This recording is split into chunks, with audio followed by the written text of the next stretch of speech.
All right, tick season is here, and by now maybe you've already picked a few ticks off yourself or your kids or your pets. And Diane Atwood, blogger with Catching Health, is here to talk about Lyme disease awareness, as we are in Lyme Disease Awareness Month, and this is the season when ticks start appearing. Oh God, those little buggers. Little buggers, yeah. Yes, so I've been doing research, but at the computer. You know, I have not been out in the backyard. No field research for this one. No, I don't need to.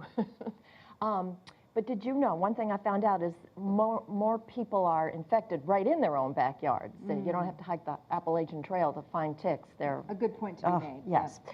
So one thing that I know we all know this, but I just think it bears repeating, that we must check ourselves, our kids, our pets, because they can get infected, but they can also bring those little critters in, the ticks in with them. So there are special places that we need to check on our bodies: under our arms, behind our knees, between our legs in the groin area, in and around our ears, in our belly buttons, and in our hair. Okay, that's where they tend to latch on, huh? Right. They start at the feet, I guess, and they like to travel up. And right now it's the nymph stage. That's a little teeny stage, and you can barely feel them as they tickle across your skin, and they don't hurt when they bite, and so they're hard to see sometimes. So would you know a tick if you saw one?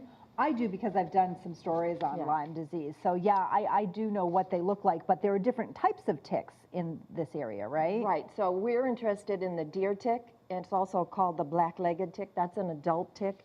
I got that picture from the website of the University of Maine Cooperative Extension. They've got a tick ID lab up in Orono.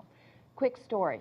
Several years ago, I was out on my way to do an interview with one of our photogs here, and I happened to look over. He'll remain nameless. I don't think you'll appreciate it. I looked over and I saw this big gray blob on his neck, and I got closer, and it was an engorged tick. And it was a deer tick. And we were going to interview a doctor, so when we got there, I asked her, would you please take that tick off him? She had never, ever removed a tick before. It did not turn out well at all. Oh dear. So, have you ever had to remove a tick? I have.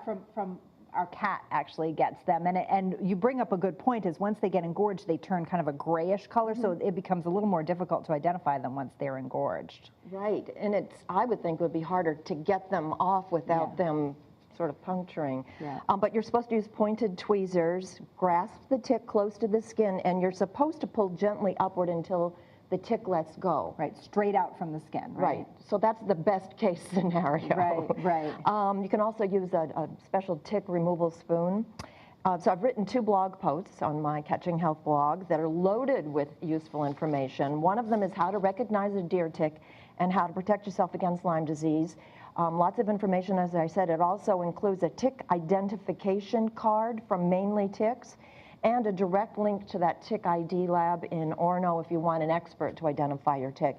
The other post is a story about one man's ongoing struggle with Lyme disease, a gentleman from Sebago who sent me a very long message. So if you go to my blog, catchinghealth.com, you can read both stories, and while you're there, maybe people could sign up for my monthly newsletter and we can stay in touch. Very good, and we'll look forward to your next visit here as well. Yes. Thank you, Diane, some good information.